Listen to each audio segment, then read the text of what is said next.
Le damos la bienvenida al licenciado Brasil Jiménez, quien es abogado, en este caso viene a la revista como abogado de Miguel Tejada. Bienvenido, doctor. Sí, muy buenos días a todos. Gracias por la oportunidad de aclarar un poco la situación de Miguel Tejada en este momento.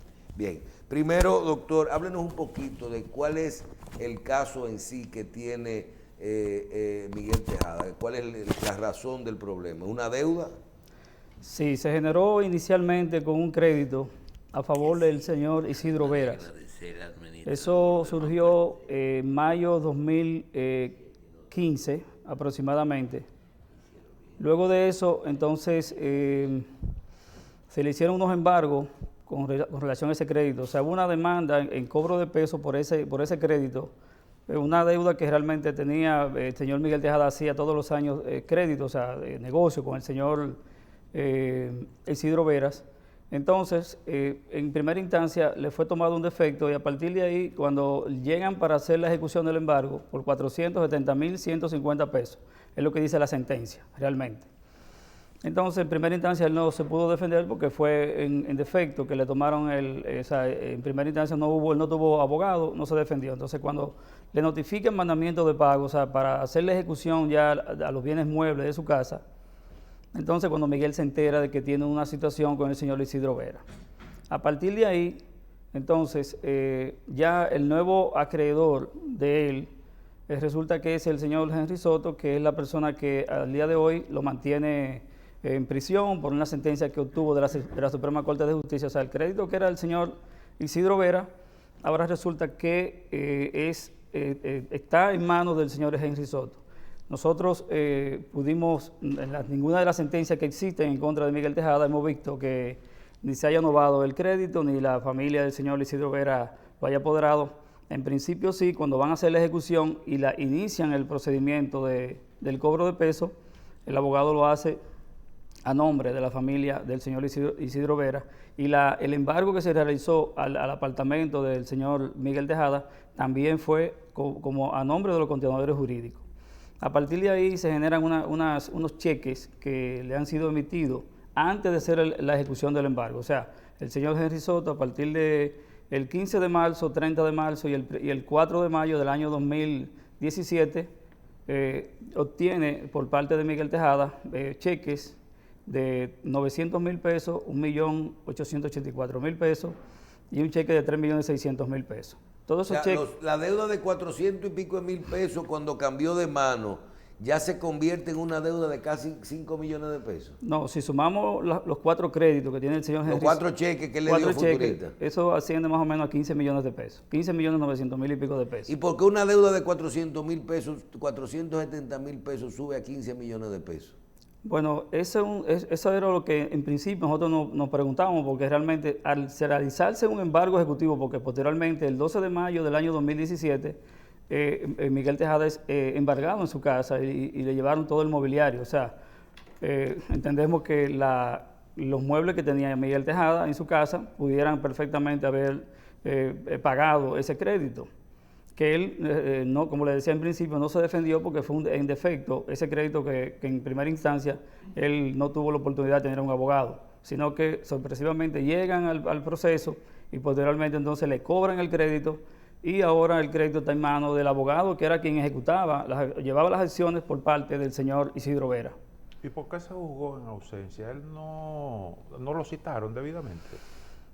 No, o sea, cuando le notificaron el acto de la ejecución, o sea, para el cobro de pesos, en ningún momento él se dio cuenta de que había un proceso, inclusive ese es un proceso que hay un recurso de apelación en contra de la sentencia y le fue notificada la parte que ejecutó el embargo, no obstante haber estado la sentencia recurrida en apelación. Ellos buscaron una certificación ante la Corte de Apelación de San Cristóbal, donde dice que ellos no habían recurrido, pero realmente tengo el acto donde la sentencia que fue ejecutada está recurrida en apelación. O sea, es una situación bastante compleja. Pero de todas formas, nosotros hemos, ya en medio de la situación legal que tenía Miguel, lo que tiene Miguel, nosotros iniciamos acciones constitucionales, en este caso, hemos ido o sea, estamos pidiendo al Tribunal Constitucional la revisión de esa sentencia y también la suspensión de la misma. También depositamos ante la Suprema Corte de Justicia una revisión. Bien, doctor, esos son los casos, vamos a hablar un momentico. En el caso de Miguel Tejada, ¿tiene en este momento Miguel Tejada algún otro proceso en la justicia por temas de deuda? ¿O su único proceso que hay es con esta persona hoy un crédito de más o menos 15 millones de pesos? De manera directa que yo entienda, hasta el momento tenemos este proceso que se ha dividido prácticamente en 5 partes, los cuales al final del día es uno. Miguel Tejada podrá... 5 partes, uno por cada cheque. Son 5 procesos realmente, porque cuando se inicia el proceso del señor Isidro Vera es uno, y los 4 cheques que forzosamente él tuvo que entregar en medio de los embargos y las cosas, entonces ya son otros procesos. Pero quisiera, por ejemplo, en el día de hoy, no sé qué tiempo tenemos pero sí le vamos a dar una premisa al programa, y es que la Suprema Corte de Justicia en el día de ayer me notificó una decisión en la que se hace constar que la sentencia por la cual está en prisión el señor Miguel Tejada en el día de hoy está suspendida por la Suprema Corte de Justicia, y en el día de ayer inmediatamente depositamos un habeas corpus a los fines de que Miguel Tejada en el día de hoy pueda obtener su libertad. Ya la Suprema ha entendido, se ha verificado hechos, como decía Cicerón, que realmente son contundentes contra las pruebas que estamos diciendo y lo que estamos informándole a la población y a ustedes. Son realidades, o sea, son hechos que realmente son irrefutables respecto a un crédito que no tiene fundamento, porque el origen de un crédito siempre tendrá una contraprestación a los fines de que el que emitió el cheque tiene algún crédito real por el cual entregó ese cheque. ¿Y cuál fue la deuda que saldó el administrador del Banco de Reserva? No, realmente hubieron o hay una serie de personas que han tratado de colaborar, contribuir con el tema de Miguel Tejada. Nosotros en este momento no le hemos dicho que aceptar ese tipo de monumentos y cosas sería prácticamente darle aquiescencia a lo que es el proceso que se lleva en contra de Miguel. O sea, entendemos que sería... No van a negociar, van a seguir el debido proceso. No, o sea, con la anulación sí. de la sentencia, hoy sale, hoy o mañana sale Miguel Sí. Tejada, y ustedes van a continuar ese proceso. Sí, porque realmente yo cuando entro al proceso, que son hace 7 o 8 meses, yo le pregunté a Miguel, ¿tú le debes al señor Henry Soto? Me dice, no, es que yo nunca he hecho negocio. Él era el abogado del señor Isidro Vera. Pero ¿por qué te ejecutan? ¿Por qué te embargan a ti? ¿Por qué él tiene el crédito? Eran de las preguntas que yo me hacía. Entonces, posteriormente, cuando veo pagos, inclusive que ha recibido el abogado ha recibido 1.200.000 pesos en efectivo por parte del señor Miguel Tejada. Y esos créditos... El abogado de la otra parte. No, el dueño del crédito actualmente, al que se le deben los 15 millones, ha recibido 1.200.000 pesos. Aquí están los recibos, donde avalan eso, donde él recibe 1.200.000. Y a ese recibo le pone avance honorario de ejecución de embargo. Pero el recibo es del 22 de marzo del año 2017. Y como le decía anteriormente, el embargo se ejecuta el día 12 de mayo del 2017. O sea, ¿cómo podía el abogado cobrar honorarios antes de hacer la ejecución? Obviamente eso tiene, para muchas personas que han tenido la mala ¿Eso suerte... es un chantaje que está haciendo Miguel Tejada? Bueno, es realmente... Esa deuda cayó en manos de una persona que lo que está... En el fondo es un abuso de derechos y acciones temerarias en el ejercicio de la profesión. Porque al final del día, obviamente que al momento de que se emiten los cheques, como me decía Miguel, mira, es que llegaron 60 personas a mi casa y en ese momento, para no tener ese ruido, tuve que entregar, tuve que hacer. Bueno, pero al final del día eso tendrá su nombre, la Suprema y todo. Ahora inclusive tenemos audiencia fijada para el día 14 de este mes, de diciembre, ante la Suprema Corte de Justicia. Porque los elementos, las sentencias, aunque son firmes y hay una decisión que ya adquirió la cosa irrevocablemente juzgada, en el fondo eso es entre paréntesis, porque hay cosas que son revisables ante la Suprema Corte cuando evidentemente existen acciones que han sido de manera irregular, como es esta. porque no se ha podido, inclusive a la persona, y eso sería una réplica que pudiera hacer perfectamente el dueño del crédito, que diga aquí y venga a otro programa, como estoy yo aquí sentado, diciéndole, mira, es que Miguel Tejada en ningún momento ha hecho negocio con usted. Entonces, lo que han hecho las ofertas para pagar ese crédito sería prácticamente homologar algo que no tiene fundamento jurídico y que ha sido obtenido bajo argucias o elementos no idóneos para el buen ejercicio de la profesión. Bien, ¿dónde está para lograr la libertad, que es el primer paso hoy? Ese proceso, ¿cuánto tiempo dura luego de ustedes depositar el proceso de habeas corpus? Habeas corpus. Sí, nosotros, es un proceso que puede durar horas, porque es una acción expedita. Nosotros depositamos el día de ayer, inmediatamente notificaron la sentencia y tenemos ese conocimiento. No tienen que darle fianza, ¿verdad? No, porque la sentencia... Fue anulada. Fue suspendida. Suspendida. Sí, aquí está la sentencia de la Suprema, fue notificada en mi oficina el día de ayer y ordena inmediatamente, y establece, dice aquí la sentencia, fija audiencia pública a fin de conocer los méritos del recurso para el día 14 de diciembre del 2022, a las 9 horas de la mañana en el Salón de Audiencia de la Segunda Sala de la Suprema Corte de Justicia. Ordena la suspensión de la ejecución de la sentencia recurrida y dispone la libertad provisional del condenado recurrente Miguel Odalís Tejeda Martínez durante la tramitación del presente recurso. ¿Y por qué se dejó sin efecto la sentencia? Porque ya ahora la Suprema está revisando la sentencia que lo condenó. O sea, nosotros depositamos un recurso de revisión a los fines de que esa sentencia, porque cuando surgen hechos nuevos, de conformidad con lo que establece el artículo 428 del Código Procesal Penal, entonces ahí intervienen como pruebas nuevas y que estamos aportando que el delito o el ilícito penal no se ha cometido. Por eso la Suprema entonces ha entendido que es revisable, es suspendida la decisión porque evidentemente Miguel Tejada está detenido injustamente en el día de hoy. O sea, el buen nombre de Miguel Tejada, el pelotero de la patria y la guagua, como le dicen, y me río porque veo en las querellas que la parte querellante, en este caso Henry Soto, que era quien representaba al señor Isidro Vera, en las querellas le pone Miguel Tejada, alias la guagua o el pelotero de la patria. O sea, un tema que es bastante difícil, o sea, complejo para él, porque aceptarlo y decir, bueno, de tú ser una persona que tuviste un nombre, que tuviste una gloria dominicana en el deporte, de repente esos términos, utilizarlos en su contra, deja mucho que decir, tanto del abogado, tanto de los quienes no entendemos que hay que respetar un poco la persona y la dignidad del hombre. ¿A él había notificado que tenía impedimento de salida?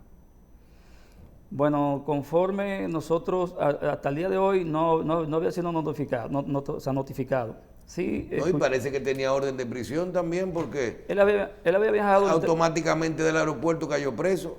Mira, él había viajado en 3 ocasiones este año a Estados Unidos, que había sido invitado por Oakland. El equipo de Oakland lo invitó, él fue a una actividad, fue a 2 actividades más. Ahora cuando iba, porque tenía también un compromiso, era en California. Él iba de viaje a asuntos ya muy directos de lo que él hace, que él va a firmar autógrafos, hacer cosas. Bueno, él no se imaginó que tenía un impedimento porque nunca se le había notificado, a pesar de que, según el abogado o la víctima, en este caso, el señor Henry Soto, escuché en un programa que él mismo le había enviado la notificación del juez de ejecución de la pena, el mismo abogado, o sea, la misma parte querellante. Entonces, entiendo que Miguel, entendíamos, nosotros como abogados tampoco no teníamos eso a mano, y le hubiésemos recomendado mejor ir donde el juez de ejecución de la pena y hacer este procedimiento inmediatamente más, allanar todo esto y lograr entonces su libertad inmediatamente, como lo que estábamos haciendo, porque cuando lo apresan y vamos donde el juez de ejecución, los abogados recusan al juez, y entonces eso está apoderado de la Corte de Apelación actualmente. Bien, finalmente, doctor, ya sabemos cuál es la situación, qué pasó, el origen. Hoy va a salir Miguel Tejada de forma provisional se inicia el día 14 la revisión de este proceso, de ahí en adelante, porque fíjense que la orden de libertad dice provisional. Correcto. Ustedes parece que no van a negociar, por lo menos en esas condiciones? ¿Cuál es ahora el proceso que continúa? Y en tiempo. Sí, bueno, nosotros pretendemos, porque el asunto es que la parte querellante dice, bueno, son etapas precluidas las que ya dieron al traste con una sentencia definitiva. Eso es cierto. Ahora, frente a los procedimientos que tenemos abiertos ante la Suprema Corte de Justicia de revisión y de revisión constitucional, eso tiene un nombre. O sea, el hecho de que Miguel Tejada, mediante todo este constreñimiento, haya dado esos cheques, no indica, porque es tan culpable como el que entrega el cheque contra un crédito real, como el que lo recibe a sabiendas de que el cheque no tiene los fondos para pagarlo. Porque es como que si usted se encontrara una chequera en la calle, firmada por el propietario de la chequera, y usted presenta el cheque. O sea, el cheque futurista no es válido. No es válido, porque el que a sabiendas toma un cheque futurista, como este caso. O sea, en el acuerdo... No es lo mismo un cheque sin fondo que a ti te pagan con algo que no tiene fondo, que tú crees que tiene fondo, a algo que te entregan con una fecha futurista. Eso es correcto. O sea, el artículo 66 de la ley de 2859, de la ley de cheque, lo que establece es el principio de la mala fe. O sea, cómo tú pruebas la mala fe del ilícito penal. Es que realmente yo adquirí un bien y entregué un cheque. Ese cheque, porque desde la teoría del delito y todo esto que tiene que ver con la voluntad del que está delinquiendo, tiene que surgir inmediatamente que el cheque yo lo entrego y presento ese cheque en caja, y ese cheque me es devuelto por insuficiencia de fondos. Por eso se inicia un acto de protesto dándole un plazo para que la persona que entregó el cheque haga la provisión de los fondos y posteriormente se hace el acto de comprobación. Ya resuelto esos dos procesos posteriormente, entonces sí tenemos la configuración exacta, perfecta del delito. Ya se consumó el delito. Ahora, un cheque que haya sido dado como garantía o como parte de una transacción que es realmente a futuro, entonces la ley establece inclusive que sí, que el que a sabienda toma un cheque de que es futurista también tiene la misma responsabilidad del cheque. O sea que el crédito, normalmente el cheque, como es un instrumento de pago, y eso está configurado en la ley monetaria y financiera también, y es un instrumento de pago como son los cheques electrónicos, los pagos electrónicos y los pagos en efectivo. El cheque es una forma de pago. Ahora, la contraprestación del cheque es lo que nosotros tenemos que ahora verificar, que realmente entre ahora la que supuesta víctima y Miguel Tejada nunca ha existido tal crédito, y eso es lo que estamos probando realmente. No existe tal crédito y por lo tanto, al no existir eso, la Suprema Corte de Justicia tendrá que anular esa sentencia y las demás sentencias, porque Miguel Tejada nunca ha tenido un crédito real con esa persona. Lo tuvo con el señor Isidro Vera y tenemos pruebas suficientes de que ha pagado 1.200.000 pesos. Y que el crédito, suponiendo que el crédito conforme a la sentencia que lo... ¿Por qué dio los cheques? Bueno, es que como le explicaba en principio... Por presión. Por la presión que hubo en principio, entonces los cheques fueron 15, 30 y 4 de mayo del año 2017 y el embargo se lo hacen el día 12 de mayo del año 2017. O sea, los cheques son previos a la ejecución del embargo. Entonces, eso es una tarea que para todos sabemos que, bueno, se entregan esos cheques bajo qué condición, por qué se cobran 1.200.000 cuando la sentencia condena a Miguel a pagar 470.000 pesos, que inclusive 4 personas que trabajan con Miguel, que son testigos inclusive en este proceso, me informan, me dicen, mire, nosotros fuimos donde el señor Isidro Vera, porque ese señor era muy amigo él falleció, lo mataron en un ascensor, era muy amigo de Miguel Tejada y nosotros llevamos 470.000 pesos, 460.000 y pico de pesos y se lo entregamos directamente a él. Posteriormente, el señor fallece, pero Miguel no está enterado de que había un procedimiento de cobro de esos valores. Entonces, le ejecutan su casa, le llevan todos los muebles, más de $200.000 en bienes, paga 1.200.000 pesos. Entonces, esto ha sido, por ejemplo, para Miguel, un algo increíble. O sea, él todavía no lo entiende. O sea, ¿por qué él ha tenido que pagar más de 5 o 6 veces el crédito que ya pagó y que ahora se genera un crédito ulterior a nombre de un tercero que no ha aprobado todavía, que los sucesores le hayan dado calidad a él para que lo represente y al mismo tiempo pueda perseguir a Miguel por $250,000, como ha dicho? Bueno, yo creo que está bastante claro. Vamos a ver si en el día de hoy se puede ejecutar esta orden de libertad para Miguel Tejada. Doctor, gracias. Sí, a su orden siempre. Doctor Brasil Jiménez, abogado de Miguel Tejada. Carlos. Bien, sí, tenemos una información y es que SENASA sigue con su programa de beneficiar a adultos mayores con las jornadas NutriSalud. En este caso vemos las imágenes del operativo en La Canela de Santiago. El Seguro Nacional de Salud lleva a cabo el programa SENASA Cuida de Ti, el cual busca llevar a más de 50,000 personas afiliadas al régimen subsidiado mecanismos de nutrición, en especial para adultos mayores. Se garantizó a los municipios que se cumplen con su parte de llevar una correcta alimentación, podrían sufrir menos diabetes, presión arterial y mejor desarrollo en sus actividades. Ahí vemos en La Canela de Santiago, donde se llevó a cabo a finales de la semana pasada ese operativo de la jornada NutriSalud de SENASA.